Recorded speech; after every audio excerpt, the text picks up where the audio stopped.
My name is Tore, or Tuttle Down on Discord, and I love Flesh and Blood. But I'm a very, very average player. And that is what I want to change. I'm a very competitive person in nature, and I've been playing Flesh and Blood for a while. I started around Everfest. But there's not much I can show for. Yes, I won a couple of armories. I top 4'd some of the local events. At one time, I actually made a 10th at a Battle Hardened in Kiel, but that's it. I never day 2 a calling. I never qualified for Pro Tour or anything else. I didn't even play nationals in Germany yet. And that is what I want to change. So, inspired by the likes of Lupin Fiasco or Agroblaze, I want to start reviewing my own games, my VODs, and want to discuss what different lines I could have taken, what risks I took that I probably shouldn't have. And I want your feedback. I want to get better with you based on your recommendations, what I could have done differently. And maybe at one of the next callings or any other type of event, I hopefully do better. And I'll definitely do better over time. So that's why we're here. So let's get started with the first game. And I'm really looking forward to hear your feedback. Thank you. All right, first game we take a look at is me on Slippy versus Ira. I didn't change too much here in the sideboard. I primarily took in the D reacts and then took out one of the Art of Desire Buddy. I mean, Ira's not running that many rats, so I thought this was the best choice, but 60 reacts should hopefully help me in this matchup. Okay, so obviously now seeing my first hand, I'm like, oh, okay, this can be nasty. Uh, Having two Nicks and a Bonds in the same hand, well, was clear for me. Hey, I need to try this. I shouldn't try anything now on turn 0. They can just put their whole hand in front of me and block out as much as they can, but hopefully get into turn 1. I don't know, probably not the most ideal play here, but I had to try it. So yeah, I just send the Hunter's Clave with Codex of Frailty to get it out of my hands because it doesn't do anything for me now. Probably get a card from the Ira, and then I'll put the Bonds of Agony into my arsenal. And that's obviously then when I see 3 Nicks. How crazy is that? A Bonds and 3 Nicks? Like, that doesn't happen every game. So, again, here for me, I need to try this. Yes, Ira will probably draw off of Mask, but having the Bonds and 3 Nicks, that is already 19 points of damage. So, unlikely, probably improbable, impossible that they block this out. So I'm actually okay with taking some damage here. I probably could have blocked the first Kodachi with the Black Tech Whisperers to at least have a chance at denying the mask, but given the amount of damage and disruption I'll present next turn, I'm actually quite okay with not playing around the mask trigger here. So here, Ara draws off of Mask, has 2 cards left. Send the E-Strike, so that's obviously a bit unfortunate. Say they actually revert back, send the Kodachi first, then they send the E-Strike, which obviously is a bit unfortunate because they only had 1 card in hand. So maybe, just maybe, I probably should have put the Black Test Whisper somewhere, or maybe even the Codex. I mean, it's already the second Codex I see. Yeah, so that's a tough one. But please give me some comments in the comment section if you would have played this differently and if you think it would have made a difference in this game.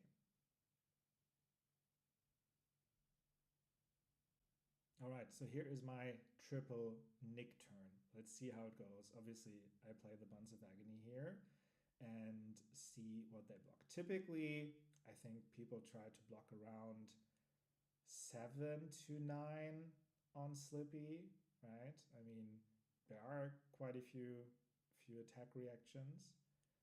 So here the opponent chooses to block 6, and so obviously we'll go to play all 3 Nicks.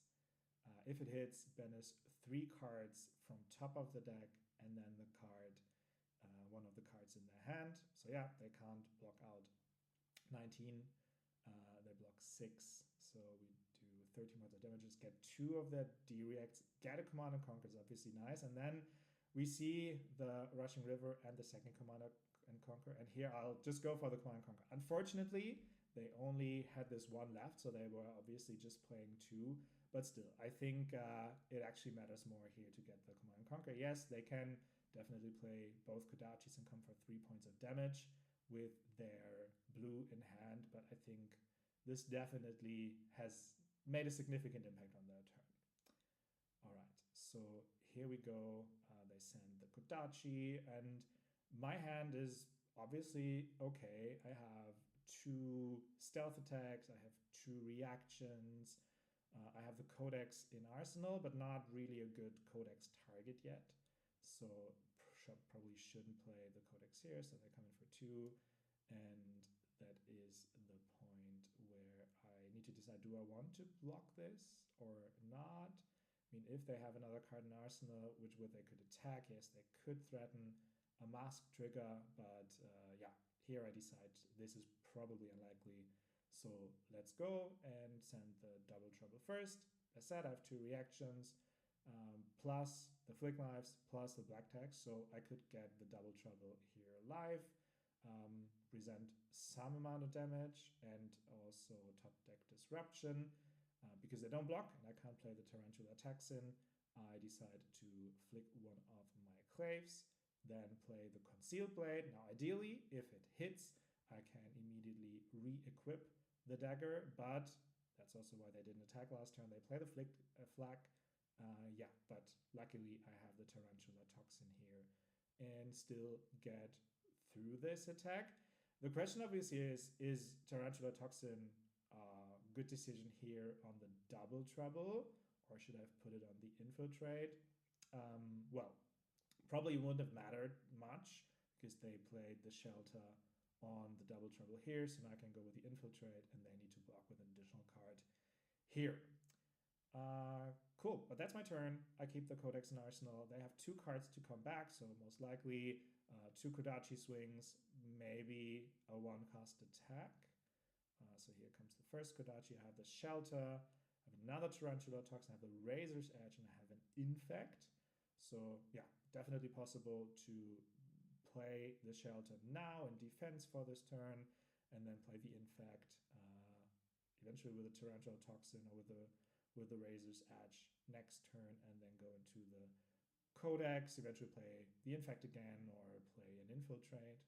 That's all some options that I have here. So I decided to block with the Tarantula Toxin because obviously there's a chance of them not blocking, and then I couldn't do much with the Tarantula Toxin and might need to discard it. So it saving me 3 life here is definitely the better option.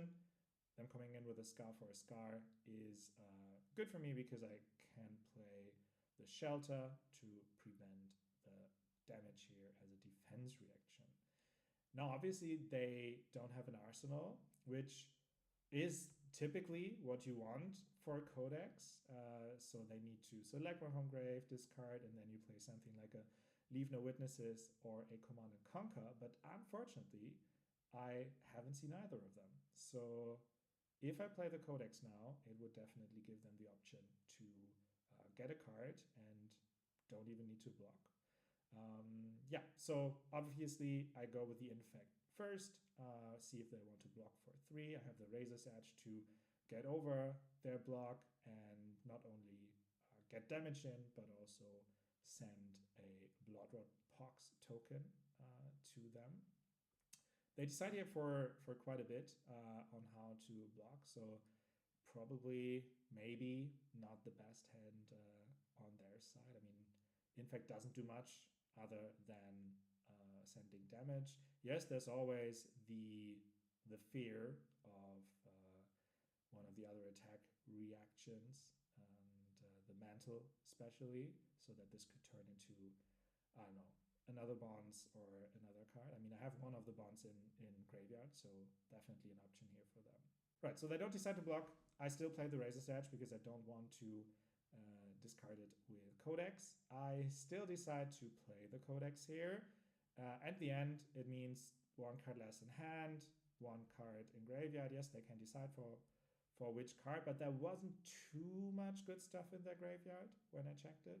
So I thought this is an okay decision.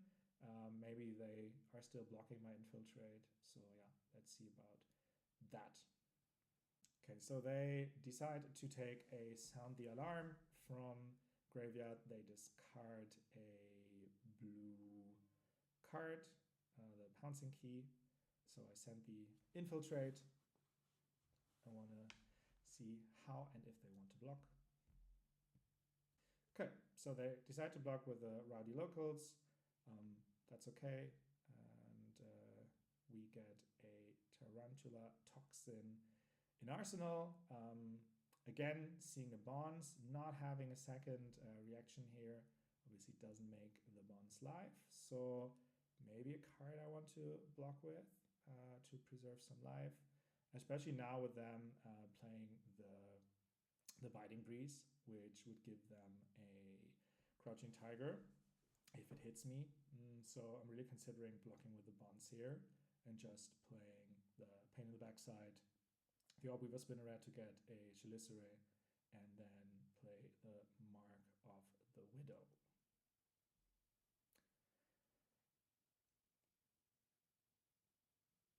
Okay, so this hopefully has already denied them the Master Trigger, because we know that there's a Sound the Alarm in Arsenal, which they play based off of a Tunic counter.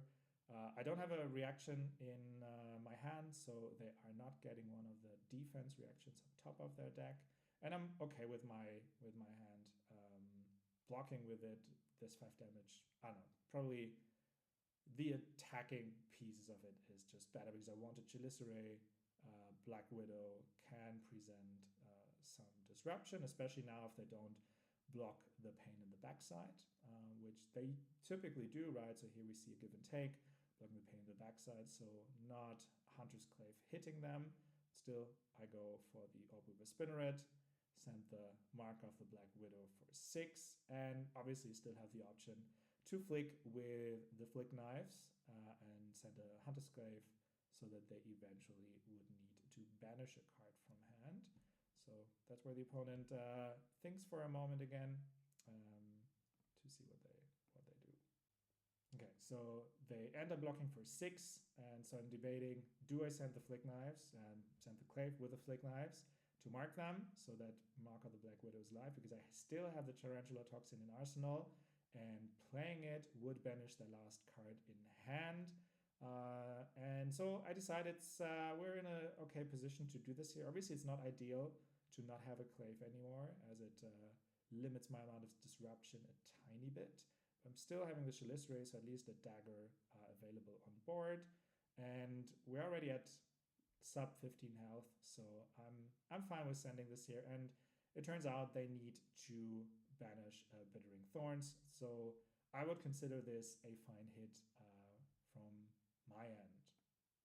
So in their turn, they just pass, so they draw up.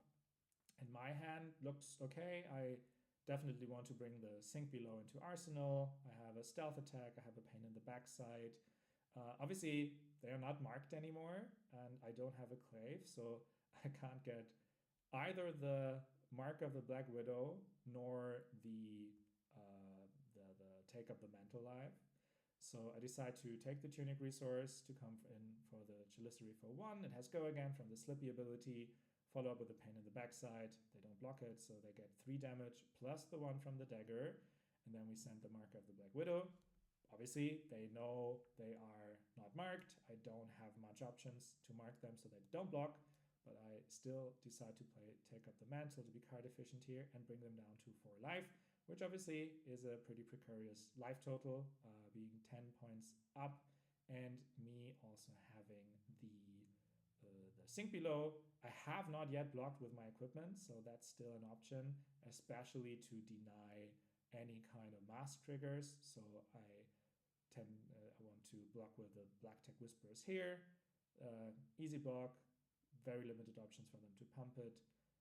They pivot to go for a Crouching Tiger. I mean, yes, they're only at 4 life, so definitely a valid thing to do here. Looking at my hand, I certainly want to play the Kiss of Death, at first so that I can flick it.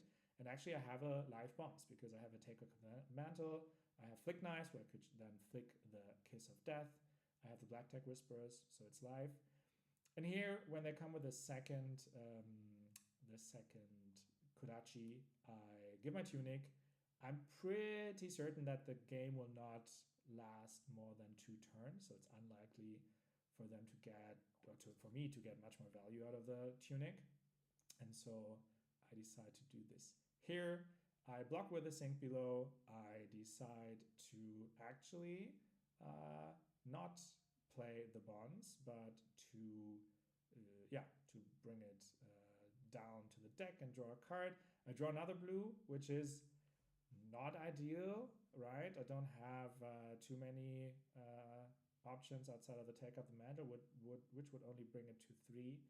So now thinking a little bit here how I want to block the 7 damage, but decide that it is fine to not do anything here and not block.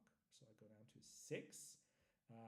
One of the cards in Arsenal, the Prognosis most likely, and send the Double Trouble for some more disruption. And I mean, it can go quite high up. So they use their equipment to block the Kiss of Death, which is a good thing. I mean, they know I will flick it, so they'll certainly go down to 2 life.